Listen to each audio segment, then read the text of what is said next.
Bonjour à tous et bienvenue pour cette nouvelle vidéo. Alors dans cette vidéo, je vais tenter de vous expliquer pourquoi la femme quitte majoritairement, pourquoi c'est elle qui part et demande le divorce.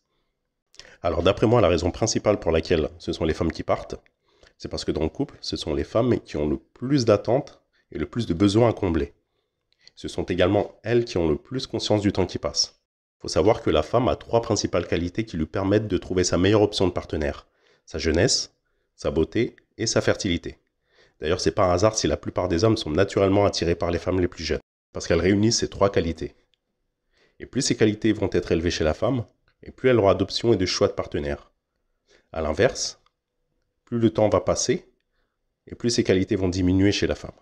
Donc les probabilités pour elle de retrouver une meilleure option que son partenaire actuel vont baisser également avec le temps.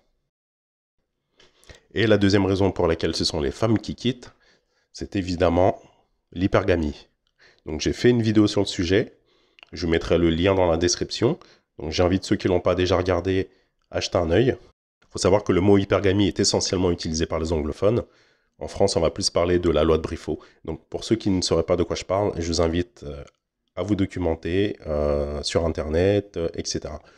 L'hypergamie concerne essentiellement les femmes. C'est le fait de se mettre avec un homme de statut social supérieur au sien. Voilà, c'est ça l'hypergamie. En soi, l'hypergamie ne me dérange pas. Je trouve ça même plutôt normal pour une femme. Après moi, ce qui me dérange le plus chez la femme moderne d'aujourd'hui, c'est qu'elle ne veut que les avantages de la relation sans les contraintes. En gros, elle est prête à accepter les responsabilités de son quotidien, liées à son travail, sa carrière, ses enfants, mais elle refuse tout compromis lorsqu'il s'agit de sa vie amoureuse. Parce que les femmes en 2021 n'ont plus vraiment peur du célibat. Elles n'ont plus peur de la solitude. D'ailleurs, elles ne sont jamais réellement seules. Elles ont toujours le soutien de leurs amis, de leur famille, de leurs proches, de l'État aussi, financièrement. D'ailleurs, la séparation est une forme d'émancipation pour la plupart des femmes. Dans un couple, la femme est celle qui est le plus fidèle, parce que c'est elle qui quitte. Mais c'est l'homme qui est le plus loyal. La femme aime différemment de l'homme. Lorsqu'une femme dit qu'elle est amoureuse, c'est juste qu'elle apprécie l'émotion que l'homme lui procure lorsqu'ils sont ensemble. Elle apprécie le moment. Mais lorsqu'un homme dit qu'il est amoureux, il est inconditionnellement amoureux de la femme. Parce que l'homme aime sans contrepartie. Jamais tu entendras un homme dire « je quitte ma femme parce qu'elle a pas assez d'argent ou parce qu'elle a moins d'argent que moi ». Ça n'existe pas, ça. La femme, elle, en revanche, ne partage jamais sa réussite avec un homme.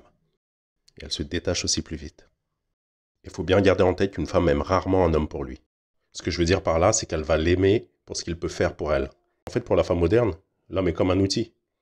Une fois que cet outil ne lui apporte plus aucun bénéfice ou intérêt, elle s'en sépare. Alors maintenant, je vais vous expliquer comment reconnaître les signes. Alors le premier signe que ta partenaire va te quitter, c'est la baisse du niveau d'intérêt qu'elle a pour toi.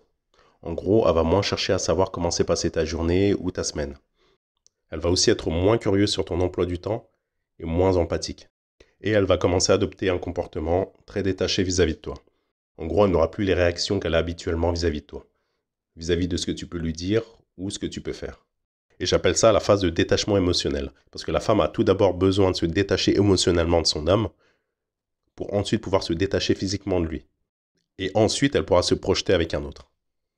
Et le problème chez beaucoup d'hommes, c'est qu'ils ignorent complètement cette phase de détachement émotionnel de la femme, et tous les signaux qui vont avec. Parce que lorsqu'une femme commence à envisager la séparation, elle va tout d'abord rechercher le moindre signe de soutien extérieur, de la part de ses amis, de sa famille, de ses collègues, pour la conforter dans son idée, et aussi pour la motiver à passer à l'action. Et l'homme, lui, on le sait bien, n'a absolument aucun soutien de la part de son entourage après une rupture. Et c'est une des raisons, d'après moi, qui explique pourquoi c'est l'homme qui a le plus de mal à se remettre d'une séparation. Et comme vous le savez sûrement déjà, c'est souvent l'homme qui court après la femme et qui cherche à la reconquérir après une rupture. La femme, elle, de son côté, passe généralement à autre chose assez rapidement. Donc voilà, j'espère que cette vidéo vous aura aidé à mieux comprendre et déchiffrer les signes qui précèdent la rupture. Et je finirai cette vidéo par ces quelques mots. On ne connaît jamais vraiment une personne jusqu'à ce qu'elle vous quitte. Et souvenez-vous, une femme ne vous appartient jamais. C'est juste votre tour.